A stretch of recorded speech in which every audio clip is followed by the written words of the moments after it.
कोकणातील जमीन घोटाळ्यांवर राज्य सरकारनं मोठी कारवाई सुरू केली आहे। महसूल मंत्री चंद्रशेखर बावनकुळे यांनी 15 वरिष्ठ अधिकाऱ्यांची विशेष समिती स्थापन करण्याची घोषणा केली।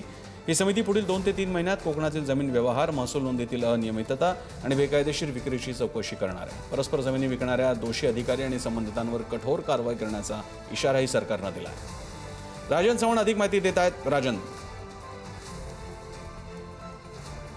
तर कोकणातील जे कथित जमीन घोटाळे झालेले आहेत त्यांच्यावर कारवाई करण्याचे संकेत हे केंद्र शासनाने घेतलेले आपल्याला पाहायला मिळतात। राज्याचे महसूल मंत्री चंद्रशेखर बावनकुळे हे 2 दिवसीय जिल्हा दौऱ्यावर होते। औपचारिक संवाद साधताना त्यांनी सांगितले की कोकणात लाखो हजारो जमिनीच्या व्यवहारांमध्ये ही जी काही अनियमितता झालेली आहे, चुकीच्या पद्धतीचे हे व्यवहार घडलेले आहेत।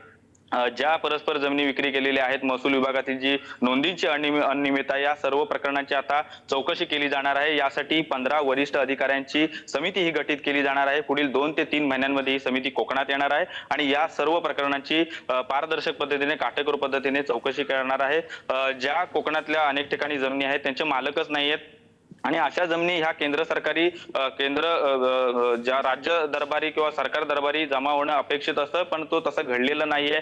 तलाठी असेल किंवा जे मंडल अधिकारी आहे यांच्या स्तरावर देखील मोठ्या पद्धतीचे गंभीर हे गैरव्यवहार झालेले आहे। त्यामुळे या सर्व प्रकरणांची चौकशी होणार आहे। तसं सर पाहिलं तर कोकण हा महाराष्ट्राचे नंदनवन आहे आणि अशा कोकणातील साध्या बोळ्या असणाऱ्या या कोकणी माणसाला अंधारात ठेवून जे जमीन व्यवहार झालेले आहेत आणि या जमीन व्यवहार करून ज्यांनी सरकारी अधिकाऱ्यांनी मलिदा लाटला, स्वतःची तुंबडी भरली, अशा अधिकाऱ्यांच्या आता येत्या काही दिवसांमध्ये धाबे दणाणताना आपल्याला पाहायला मिळणार आहे। त्यामुळे या सर्व निर्णयाचे, राज्य सरकारच्या निर्णयाचे कोकणी माणूस स्वागत करताना आपल्याला पाहायला मिळतोय। प्रसन्न सर, धन्यवाद तुम्ही दिलेल्या माहितीबद्दल।